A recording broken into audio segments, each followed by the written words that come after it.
Nesse ano aqui na nossa igreja, na nossa comunidade, nós estamos falando sobre o tempo de restauração. Então o Senhor nos conduziu desde o início do ano, pelo Espírito Santo, a tratarmos desse tema aqui na nossa comunidade durante o ano de 2025. E esse assunto, restauração, ele passa por uma realidade que às vezes nem todo mundo tem certeza, que é a salvação. Então Deus está restaurando homens e mulheres que se reconectaram com Deus, que se percebem salvos, que entendem o que foi que Jesus realizou na cruz e como isso afeta a nossa vida. Salvação. Por isso eu quero convidar você a ler comigo aqui Efésios capítulo 2, versículos de 8 a 10. Nós vamos refletir sobre esse texto aqui nessa manhã. Efésios 2, de 8 a 10. Porque pela graça vocês são salvos, mediante a fé, e isso não vem de vocês, é dom de Deus, não por obras, para que ninguém se glorie, pois somos feitura dele, criados em Cristo Jesus, para boas obras, as quais Deus de antemão preparou para que andássemos nela. Meu irmão, eu quero falar com você nessa manhã, mas presta bem atenção no que eu vou dizer agora. Quando eu terminar de falar, quando a gente terminar essa reflexão, no temor do Senhor, o meu desejo é que você se sinta aliviado. Amém? Eu não vou nessa manhã entrar nessas discussões, se crente perde salvação, se não perde salvação, se é calvinista, se é arminiano, esquece isso, irmãos. Por uma razão muito simples. No dia em que o calo aperta, quem vai te ajudar é um irmão, e não a doutrina que ele acredita. Todas as vezes que eu passei por situações complicadíssimas na minha vida, foi porque eu e minha casa decidimos viver pela perspectiva da mesa de Jesus. E criamos conexões com irmãos e irmãs que puderam nos socorrer. E isso de maneira alguma foi pautado pela teologia dessas pessoas. No dia mau, não é doutrina que te salva, é o irmão com quem você partiu o pão. Isso tem que ficar claro no nosso coração. Doutrina orienta, a mesa restaura. E Jesus, antes de ir para a cruz, na quinta-feira à noite, ele foi jantar com um monte de gente atrapalhada, que não entendia a teologia como Jesus, que não tinha a visão como ele tinha, inclusive tinha um traidor que estava partindo pão com ele. Porque a mesa supera orientação doutrinária. Estar em comunhão é o mais importante dentro da hierarquia das coisas que compõem a nossa fé cristã.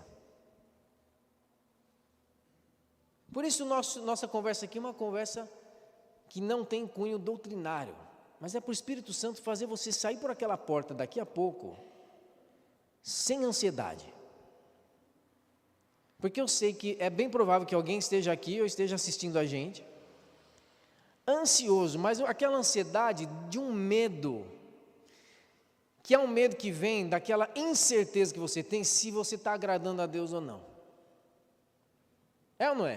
Não precisa nem levantar a mão, mas quantos aqui já não passaram por aquela sensação de a coisa está dando errado na minha vida, eu vou ver onde é que eu dei brecha.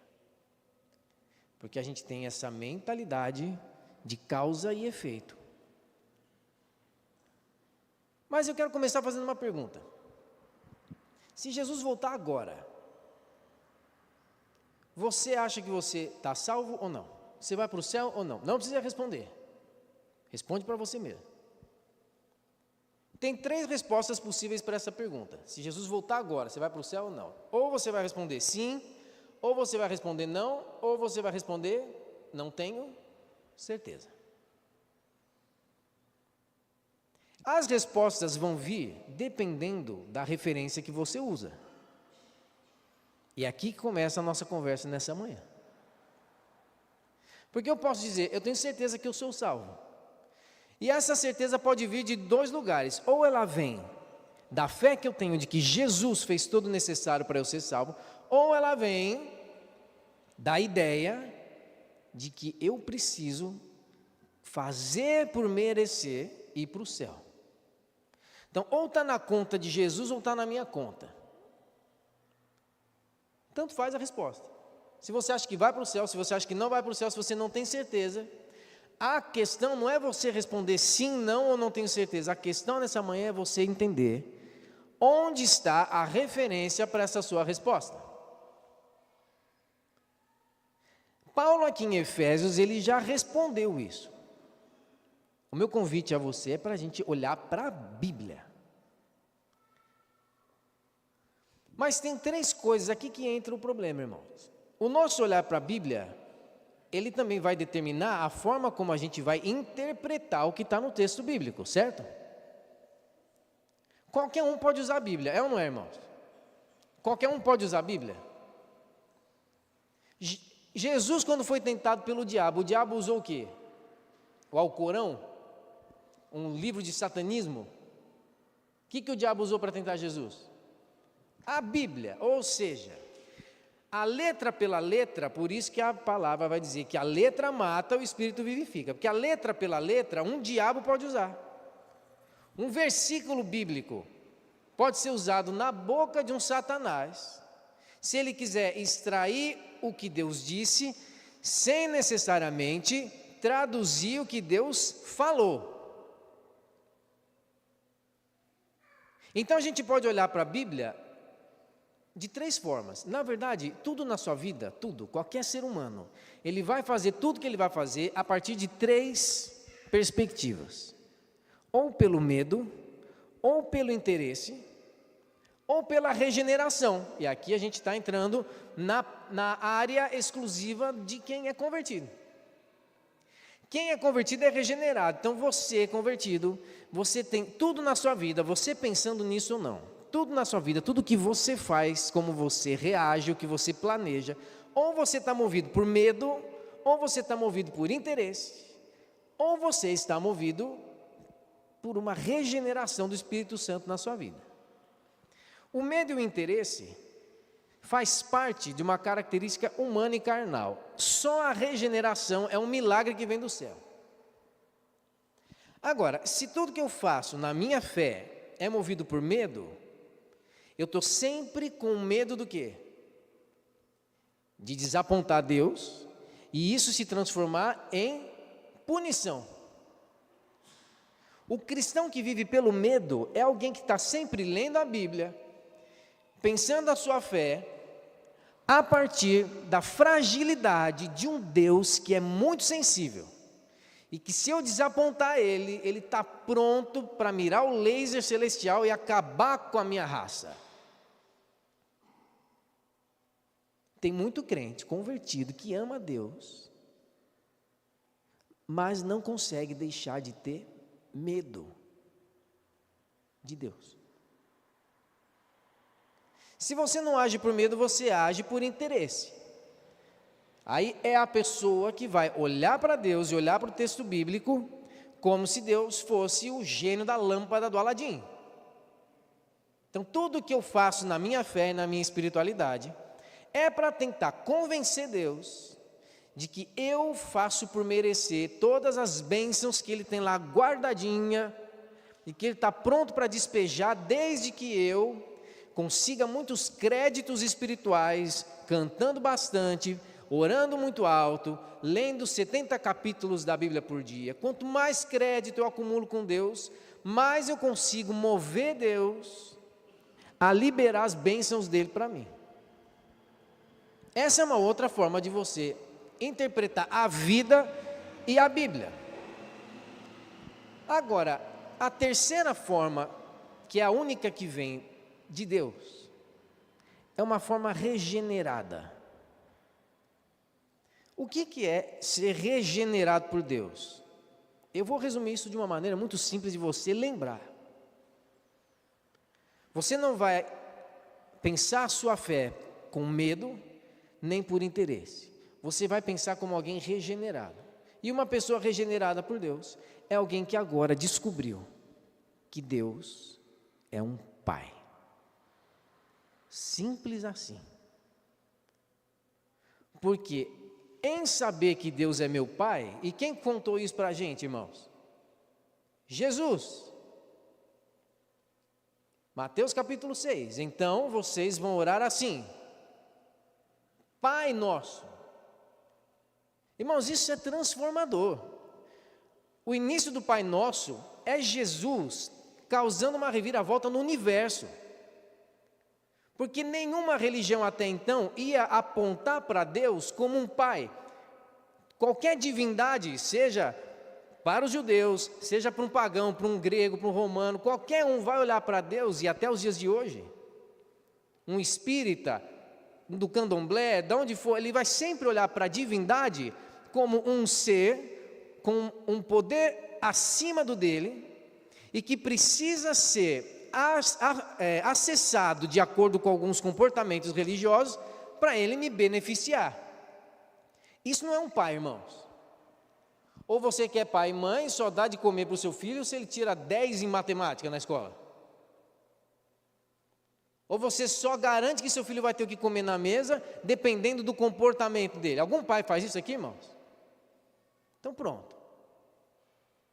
Jesus está nos ensinando a parar de olhar para Deus como uma divindade e aprender que Deus é um Pai. E ao ser regenerado, você recebe no seu coração um DNA espiritual que te conecta a Deus. E olhar para Deus como um Pai significa que, assim como você que é pai e mãe, ou mesmo você que não é pai ou mãe, mas que é filho, foi filho, você se lembra que no mínimo de uma relação saudável com seus pais, você nunca precisou fazer algo muito certo para ser tratado como filho. Num ambiente minimamente saudável, um filho tem tudo que ele precisa, independentemente dele fazer o certo ou errado. O necessário para a existência. Se seu filho quebra uma janela com a bola, você não pune ele deixando ele sem jantar. Alguém faz isso? Jesus mesmo foi dizer: vocês sendo maus, não dão cobra no lugar de um pedaço de carne, de pão para o seu filho? Quanto mais Deus. Ou seja, no mínimo do aceitável, um filho é filho porque ele foi gerado pelo Pai, e não porque ele se comporta bem. Faz sentido isso ou não, irmãos? E mais ainda, se você tem um filho e ele se muda para a Malásia, ele deixa de ser seu filho só porque está longe? Claro que não. Ele não deixa de ser filho. A conversão é o Espírito Santo regenerando. O que significa a palavra regenerar? Regerar, gerar novamente. Quer dizer que agora você se torna uma pessoa que é gerada pelo Espírito de Deus. E por ser gerado pelo Espírito de Deus, você agora olha para Deus como aquele que te gerou, o Pai. E o Pai que te gerou te chama como filho, te trata como filho, te ampara como filho e garante que tudo o que você precisa na sua existência vai estar diante de você, para você se tornar alguém que Deus na eternidade projetou. Isso é ser salvo. Agora, a gente enfrenta um problema, irmãos. E há um problema cultural, eu vou te explicar. Inclusive a gente falou sobre isso terça-feira, na última aula do curso de teologia. Quem descobriu o Brasil foram os portugueses, certo? No ano de 1500. 31 de outubro de 1517, você lembra o que aconteceu na Europa? Em 31 de outubro de 1517, aconteceu a Reforma Protestante. O que era a Reforma Protestante? A Igreja Católica dizia que só era salvo quem pagasse as indulgências. Você investe um valor e compra o direito de ir para o céu. Não precisa se preocupar com esse negócio de ser uma pessoa transformada, não precisa se preocupar com esse negócio de vontade de Deus, de ser um discípulo de Jesus, não esquenta a cabeça com isso, paga e está tudo certo. Ou seja, a Europa vivia uma era em que as pessoas pensavam a salvação a partir do seu esforço próprio, de pagar para ser salvo. A Reforma Protestante é o estopim de quando Martinho Lutero escreve as 95 teses, prega na porta da catedral para refutar em 95 pontos toda essa ideia maligna de que a salvação podia ser comprada. E começa um alvoroço que traz a gente até aqui. Nós somos cristãos evangélicos, frutos da reforma. É o que nos traz aqui para essa comunidade. Mas os portugueses vêm, descobrem aqui o Brasil na época em que a reforma estava prestes a estourar. E quando os portugueses vêm, a corte portuguesa era carne e unha com o Papa. O catolicismo e a monarquia portuguesa eram quase a mesma coisa. O que um pensava, o outro falava. Portugal vem para o Brasil e eles já preparam uma coisa que na história foi chamada de contra-reforma, ou seja, os portugueses vêm e já colocam aqui no Brasil católicos que estavam prontos para expulsar missionários reformados que viessem. E isso aconteceu.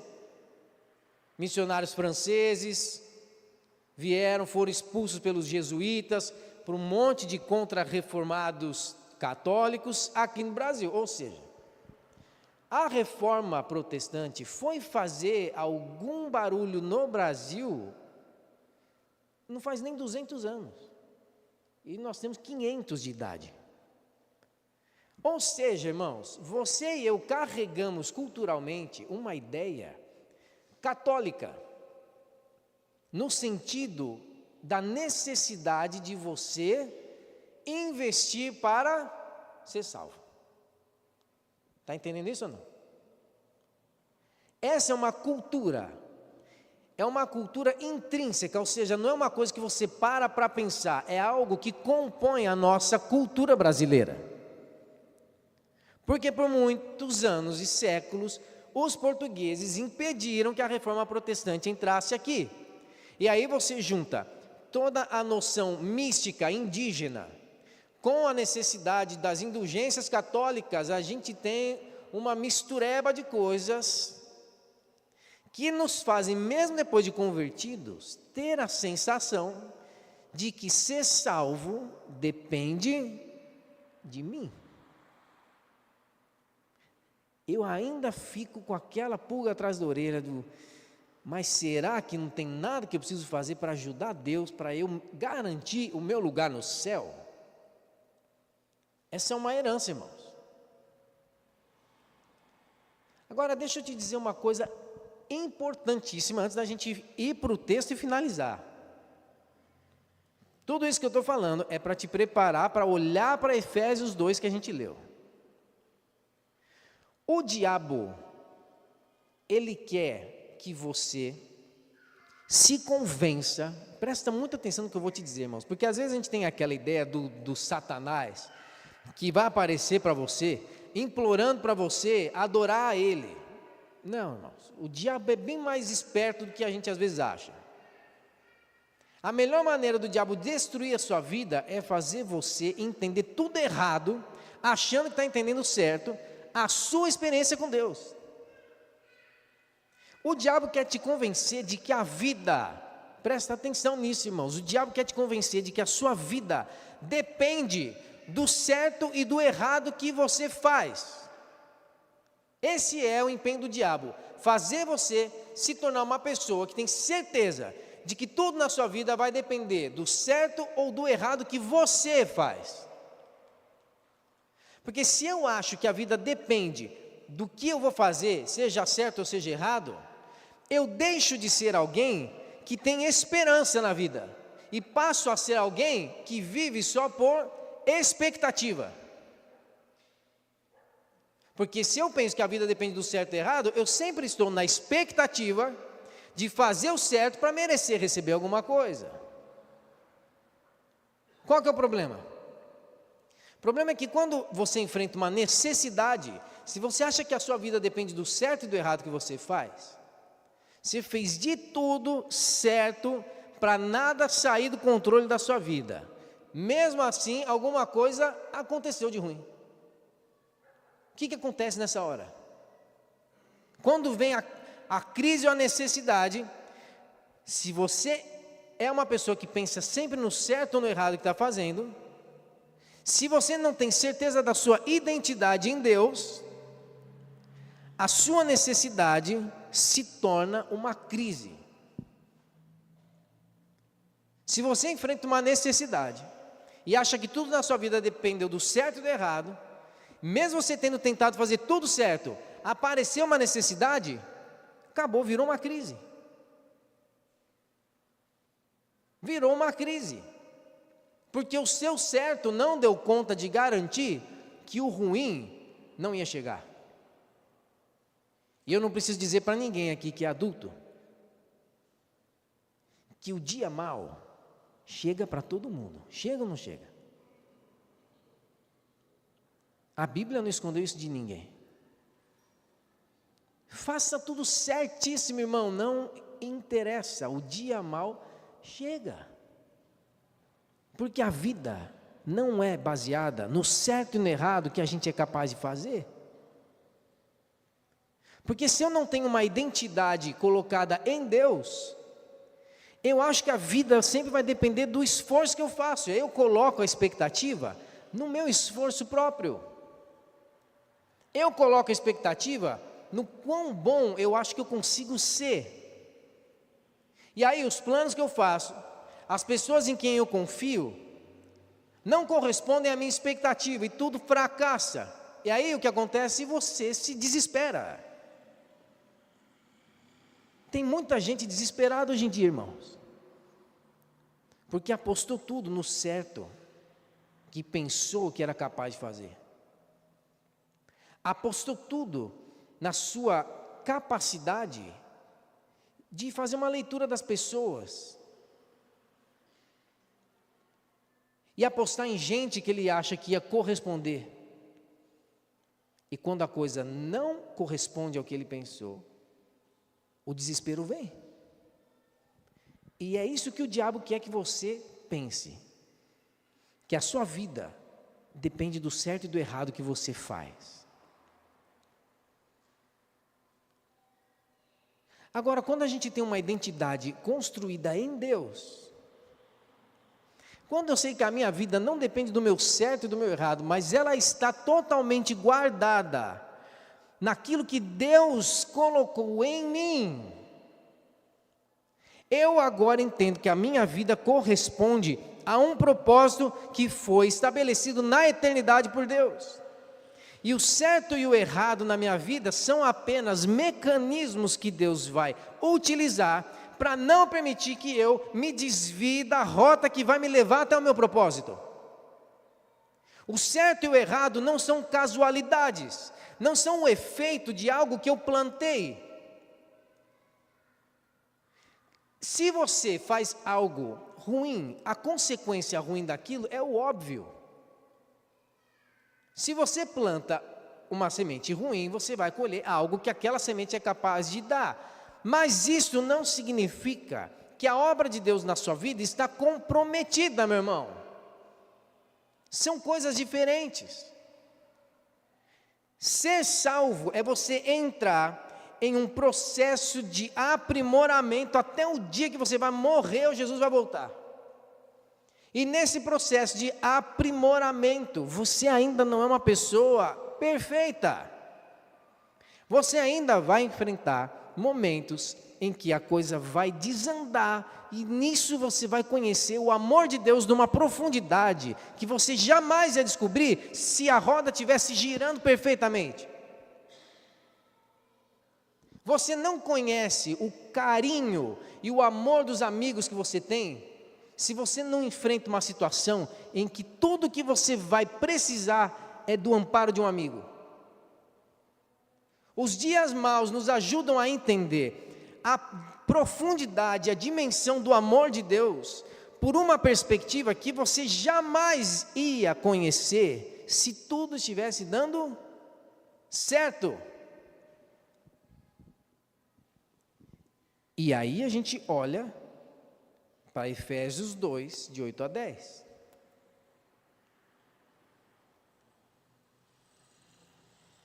Pela graça, vocês são salvos, mediante a fé. E isso não vem... Meu irmão, fala para mim, qual que é o outro jeito de entender esse texto? Fala para mim, qual é a brecha que esse texto dá para você achar que a obra salvadora de Deus na sua vida depende do certo e do errado que você faz? Alguém consegue fazer isso? Isso não vem de vocês. Onde está a brecha para você entender? Não, mas espera aí. Depende de quão santo eu estou naquela semana. Tem como você interpretar esse texto assim? Isso não vem de vocês, é dom de Deus. O dom, a palavra grega para dom, é a mesma palavra para dádiva. Para algo que é presenteado, para algo que alguém oferece a outra pessoa, sem a outra pessoa ter condições de retribuir. Essa é a palavra dom, no grego. Não, agora olha o restante do versículo. Não de obras, para que ninguém se glorie, meu irmão. Tem como você entender esse texto de outro jeito? Pela graça você é salvo, não de obra, para que ninguém se glorie. Em outras palavras, você pode fazer o mais certo do mundo. Isso não presta para nada quando o assunto é ser salvo. Porque se Deus desse a possibilidade de você contribuir um pouquinho assim com a sua salvação, você ia se gloriar, ué. Para que ninguém se glorie, não tem brecha. Você não tem absolutamente nada que possa ser feito para acrescentar salvação na sua vida. Não por obras. Então, veja, não tem nada que você possa fazer para ser salvo. Agora, olha o restante do versículo, meu irmão. Vamos aprofundar isso daqui. Pois somos feitura dele. Deus nos fez regenerados. Agora nós somos gerados em Deus. Feituras de Deus, criados em Cristo Jesus. É isso aqui que garante que agora você é alguém que tem o DNA de Deus dentro de você. É em Cristo Jesus que nós somos criados, e não na nossa capacidade de ser bom. Criados em Cristo Jesus para boas obras. Mas presta atenção, irmãos. Uma linha atrás, Paulo está falando assim, não tem nada de obra. E agora ele está falando, tem obra. E sempre que você olha a expressão obras na Bíblia, está falando do esforço humano. Do que você vai produzir, vai fazer. O que Paulo está dizendo? Boas obras, as quais Deus, de antemão, preparou para que andássemos nela. Então, olha só, irmãos. Para ficar mais fácil, vou pedir para a Bia colocar a ilustração. Nós estamos aí no meio, em azulzinho. Deus nos salva. A salvação vem pela graça e é uma dádiva. É um dom. A salvação vem de Deus, por isso a setinha está indo de Deus para nós. Não depende de obra, ou seja, entre Deus e nós não tem nenhuma necessidade de um esforço humano. Não tem nada que seja necessário fazer que a cruz de Jesus já não tenha sido suficiente. Certo? Então, pela graça nós somos salvos, isso é uma dádiva. As nossas obras não são para garantir que a gente vai ser salvo. As nossas obras são para mostrar ao mundo quem é que nos salvou. As nossas obras são para colocar diante de um mundo caído, deturpado, degradado, a esperança de que existe um jeito novo de ser gente. Existe uma possibilidade da sociedade viver por outra perspectiva. As boas obras são que vão fazer nós mostrarmos ao mundo, na nossa vida, nas relações familiares, no trabalho, na arte, no empreendimento. E se nós pensamos a nossa vida apenas para Deus, ou seja, a minha espiritualidade não é para eu me tornar um cidadão melhor. A minha espiritualidade não é para eu pensar como eu posso ser um pai melhor, como eu posso trabalhar de um jeito melhor. A minha espiritualidade é só para eu garantir o meu acesso a Deus. Se você faz isso, você é só um devoto. Agora, quando você pensa a sua vida a partir das obras que você pode entregar para o mundo, para as pessoas, a maneira como as relações que você tem podem se aprimorar de modo que as pessoas sejam marcadas por um ambiente de eternidade que você pode entregar, isso são boas obras que você entrega ao mundo. Aí você se torna um seguidor de Jesus. Alguém que pensa a sua fé só para ser salvo por Deus é um devoto. E aí devoto tem qualquer religião. Qualquer religião tem um devoto. Seguidor de Jesus é o que pensa as obras não como algo que ele vai fazer para ser salvo, mas como algo que ele vai fazer porque sabe que foi salvo. É diferente, não é, irmão? Não é diferente você viver porque agora você sabe que foi salvo, do que viver ansioso e desesperado, achando que tudo que você fizer, no fim das contas, vai servir para ser colocado numa planilha divina, para Deus, no fim das contas, bater a planilha e ver se o saldo é positivo ou negativo. Isso é loucura, irmãos. Isso é loucura. A salvação é Deus em nós. Ser salvo é você agora não ter dúvida de que Jesus fez tudo o que era preciso para você ser alguém transformado. Nesse processo, tem dias que a coisa vai dar certo, tem dias que a coisa não vai dar certo. Mas nada disso vai interferir no que Jesus já fez. Meu irmão, a salvação é a certeza de que agora o céu entrou em você. Em nome de Jesus, vá embora daqui nessa manhã com a certeza de que a salvação é o céu habitando em você. A salvação não é o saldo espiritual no fim da sua vida para ver quantas coisas boas você fez, para ver se você merece o céu ou não. Porque isso está criando, meu irmão, vou te dar um dado, isso está no Google, você procura. Qual que é o país campeão com transtornos de ansiedade? Sabe qual que é o país no mundo? Brasil. O Brasil é campeão mundial de pessoas diagnosticadas, e isso sem contar subdiagnosticação, que é gente que não está nem diagnosticada ainda, dos diagnosticados com ansiedade, gente que não dorme, gente que não consegue trabalhar direito, gente que tem problemas em casa por ansiedade. O medo do futuro, medo da coisa desandar. O país com maior índice de transtorno de ansiedade é o nosso, irmãos. Agora eu vou te dar um segundo dado, esses 2 dados estão no Google, você pode procurar. Qual que é um dos países no mundo com maior índice de crescimento de evangélicos? Sabe qual? Adivinha? Brasil. Agora, diz para mim, combina um país em que os evangélicos, o número de evangélicos vai aumentando, ser o país em que a ansiedade também vai aumentando? Os evangélicos são aqueles que abrem a Bíblia e leem que Jesus disse assim: não andeis ansiosos por coisa alguma. E é esse povo que está batendo o recorde de ansiedade. Por quê, irmão? Sabe por quê? Porque a gente cresce achando que a nossa vida depende do quão bom a gente é. Porque é um monte de crente que está achando que a sua relação com Deus está pautada no quão certo ele consegue andar, e não numa vida devocional de quem bota o joelho no chão e se entrega ao amor de Deus,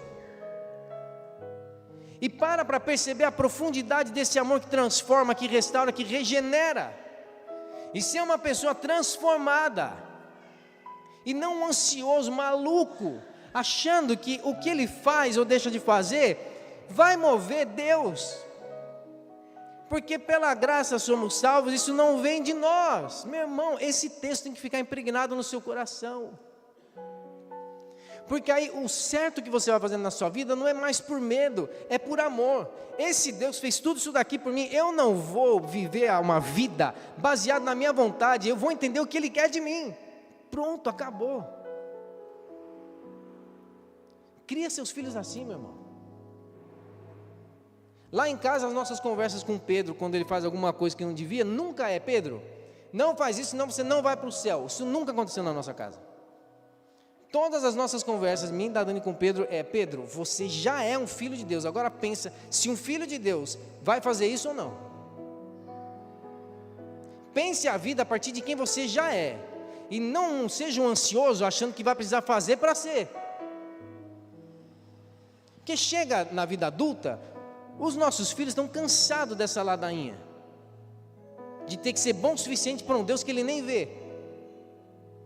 E sabe por que seu filho não vê Deus? Porque ele não vê em você, que ele tinha que ser o primeiro a dizer: eu já sou filho de Deus.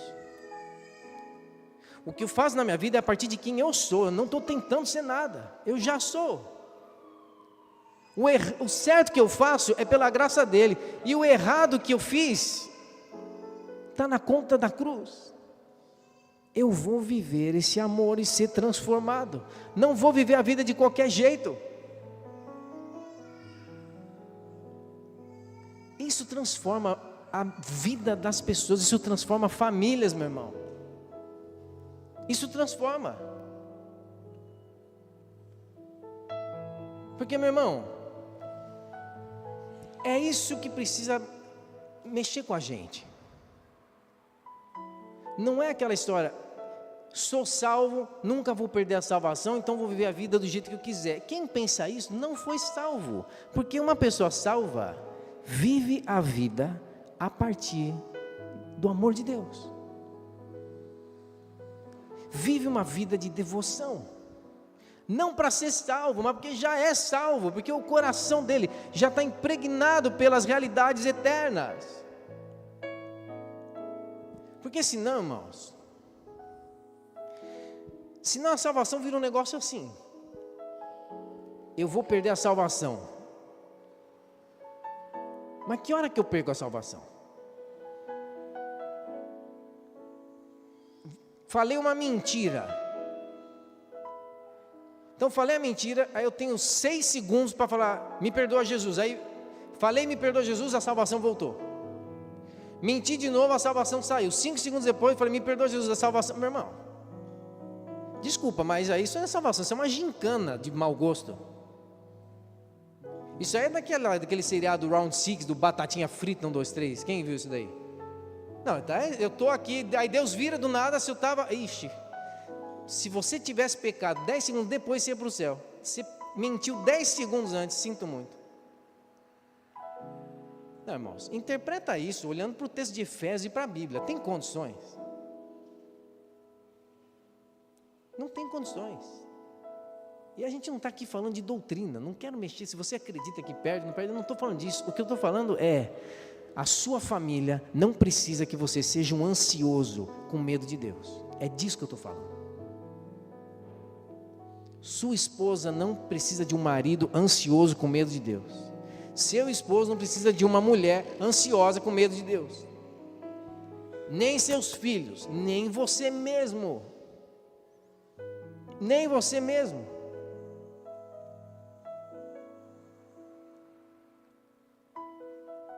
Por isso, nessa manhã, em que a gente vai celebrar a ceia agora,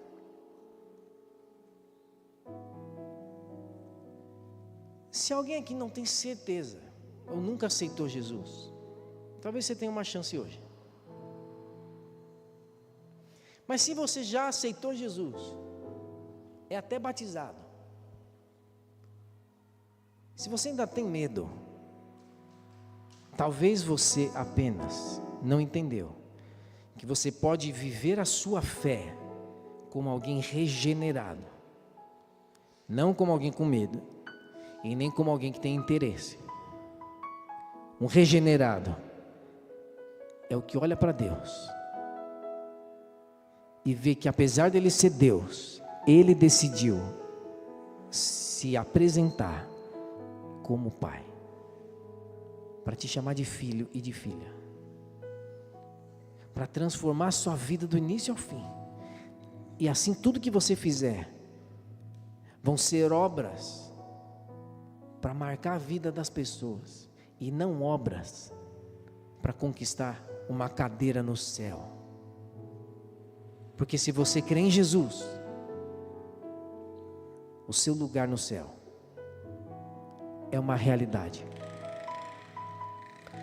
Você pode viver como um cidadão do céu. E em nome de Jesus, eu quero que você saia daqui nessa manhã. Eu oro por isso. Hoje de manhã, quando eu estava orando, eu orei pedindo: Espírito Santo, faça as pessoas nessa manhã saírem dali aliviadas, sabendo que podem viver uma relação saudável com o Senhor pelo amor, pelo afeto que transforma e não pelo medo que aprisiona. Por isso eu vou convidar você a fechar os seus olhos agora.